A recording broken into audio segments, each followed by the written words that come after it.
Hi friends, మీ తెలుగుబడి ఛానల్కు స్వాగతం. ప్రపంచం ఒక్కసారిగా ఒడిదుడుకుల్లో మునిగిపోయింది. మూడో ప్రపంచ యుద్ధం వైపు పరుగులు తీస్తుంది. రష్యా ఉక్రెయిన్ యుద్ధం రక్తపు నదులు పారిస్తుంటే ఇజ్రాయెల్ గాజా సంఘర్షణలో వేలాది మంది ప్రాణాలు కోల్పోతున్నారు. మయన్మార్లో అంతర్యుద్ధం దేశాన్ని విభజిస్తుంది. డెమోక్రాటిక్ రిపబ్లిక్ ఆఫ్ కాంగోలో రువాండా మద్దతుతో తిరుగుబాటుదారుల దాడులు భయాన్ని పెంచుతున్నాయి. మెక్సికోలో మాదక ద్రవ్యాల యుద్ధం రోజు ఒక హింసను పెంచుతుంది.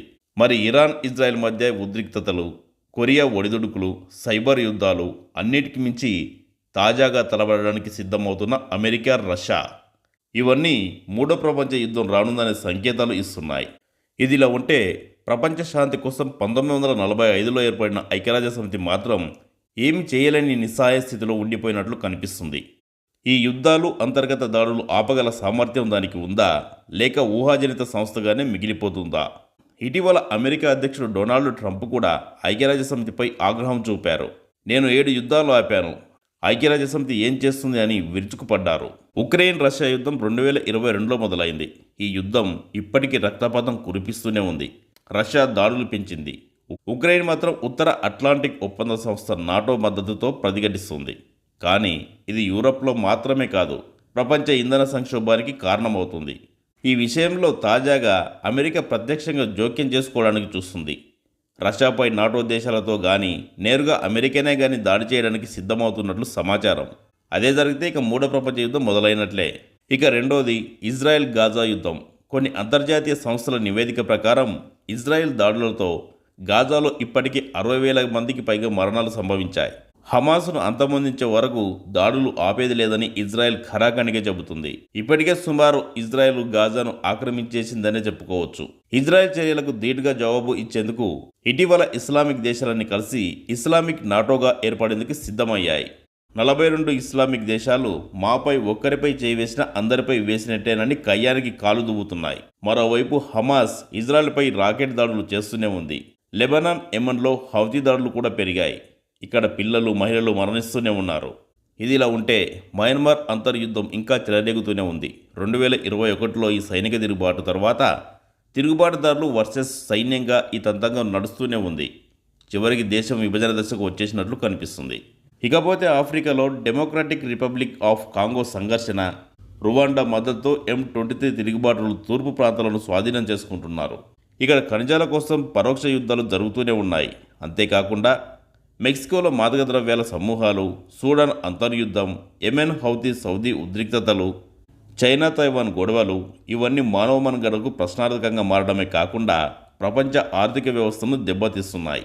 వీటన్నింటినీ నిలువరించే సామర్థ్యం మన ఐక్యరాజ్యసమితికి ఉందా? ఐక్యరాజ్యసమితి జోక్యం చేసుకున్న చిన్న చిన్న దేశాలు వింటాయేమో కానీ రష్యా, అమెరికా, చైనా వంటి దేశాలు ఐక్యరాజ్యసమితి మాట వినే పరిస్థితిలో ఉన్నాయా? ఇదే పెద్ద ప్రశ్నార్థకం, ఆందోళనకు గురిచేసే అంశం కూడా.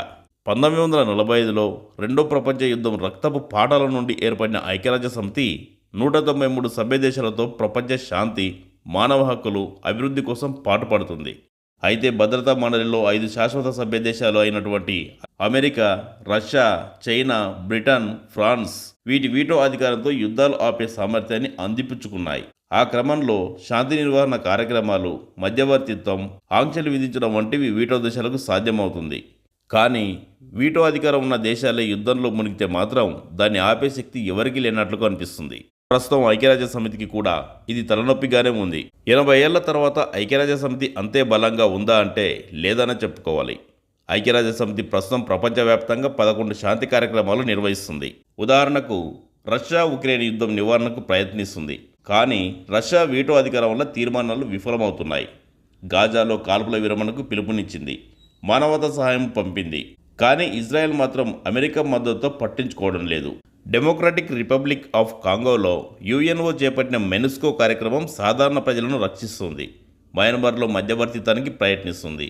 ఐక్యరాజ్యసమితి నివేదిక ప్రకారం ప్రస్తుతం జరుగుతున్న సంఘర్షణ వల్ల జరగాల్సిన 70% సాధారణ ప్రజల మరణాలను 50% తగ్గించినట్లు చెబుతుంది.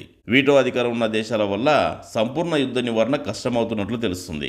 అయితే కొన్ని నివేదికల ప్రకారం ఐక్యరాజ్యసమితి నిస్సహాయ స్థితిలో ఉన్నట్లు తెలుస్తుంది. దానిపై ప్రపంచ దేశాలకు నమ్మకం తగ్గిపోవడం, నిధుల కోతలు వంటివి UNOను వేధిస్తున్నాయి. సెప్టెంబర్ 23, 2025 సాధారణ సభలో ట్రంప్ మాట్లాడుతూ 7 నెలల్లోనే నేను 7 ఆపలేని యుద్ధాలను ముగించాను. ఏ అధ్యక్షుడు లేదా ఏ ప్రధాని కూడా చేయలేని సాహసం ఇది అని చెప్పుకొచ్చాడు. ఐక్యరాజ్యసమితి ఏం చేస్తుందని ఆగ్రహం వ్యక్తం చేశాడు. పాలిటిఫాక్ట్ న్యూయార్క్ టైమ్స్ ప్రకారం ట్రంప్ చేసిన ఈ వ్యాఖ్యలు అసంబద్ధమైనవని తెలుస్తుంది. ఇంకా 7 యుద్ధాలు కొనసాగుతూనే ఉన్నాయి. ట్రంప్ చెప్పిన దానిలో భారత్ పాకిస్తాన్ యుద్ధం కూడా ఉంది. ఈ యుద్ధం ఆగడంలో ట్రంప్కు ఎలాంటి సంబంధం లేదు, కానీ అది నా ఘనతే అని ఇప్పటికి చెప్పుకుంటున్నాడు. ఇది ఇలా ఉంటే ఐక్యరాజ్య సమితికి యుద్ధాలు ఆపే సామర్థ్యం ఉందా అంటే కొంతవరకు ఉందని చెప్పుకోవాలి. దాని శాంతి నిర్వహణలో భాగంగా యుద్ధాల పునరావృతిని 60% తగ్గించినట్లు నివేదికలు చెబుతున్నాయి. కానీ ఆ యుద్ధాలలో వీటో అధికారం ఉన్న 5 దేశాలు ఇన్వాల్వ్ అయితే మాత్రం వాటిని ఆపడం ఐక్యరాజ్య సమితికి కూడా అంత ఈజీ కాదని అర్థమవుతుంది. ఈ దేశాలు తమ స్వార్థాల కోసం అడ్డుకుంటాయి. ఐక్యరాజ్య సమితి కోసం అమెరికా 22% నిధులు ఇస్తుంది, కానీ ట్రంప్ లాంటి నాయకులు కోతలు విధిస్తున్నారు. ఇలాంటి చర్యలు ఐక్యరాజ్య సమితిని బలహీనపరిచేవిగా మిగిలిపోతాయి. ఐక్యరాజ్య సమితి యుద్ధ సమయాలలో బాధితుల తరలింపు, ఆహార సహాయంతో లక్షలాది మందిని రక్షిస్తుంది. విపత్తుల వేళ ప్రపంచ దేశాలకు సహాయ సహకారాలు అందిస్తుంది. పెద్ద దేశాల మధ్య నలిగిన యుద్ధాలను ఆపలేకున్నా ఇతర సమయంలో తనకు తోచిన సహాయం చేస్తూనే ఉంది. మొత్తంగా ఐక్యరాజ్య సమితి ప్రపంచ శాంతి కోసం ఒక సాధనం, కానీ పరిపూర్ణమైనది మాత్రం కాదు. ప్రపంచ నాయకులు సహకరించకపోతే 3వ ప్రపంచ యుద్ధ ప్రమాదం మన ముంగిట్లోనే పొంచి ఉంది. దీని నివారణ కోసం ప్రపంచ దేశాలు కలిసికట్టుగా ముందుకు వచ్చి శాంతి వచనాలు వల్లించక తప్పదు. ఒక్క ఐక్యరాజ్య సమితిపైనే భారం అంటే అది సాధ్యమయ్యే పని కాదు. 3వ ప్రపంచ యుద్ధమే జరిగితే నానాజాతి సమితిలాగా ఐక్యరాజ్య సమితి కూడా చరిత్ర పుటలోకి ఎక్కాల్సిందే. అయినా కొట్టుకునే వాళ్ళు రెచ్చిపోతుంటే, యుద్ధాల వైపు పరుగులు తీస్తుంటే ఆపేవాళ్ళు మాత్రం ఎంతకాలం ఆపగలుగుతారు? దీనిపై మీ అభిప్రాయాన్ని కామెంట్ చేయండి. ఈ వీడియో నచ్చితే లైక్ చేయండి, మా ఛానల్ సబ్స్క్రైబ్ చేసుకోండి.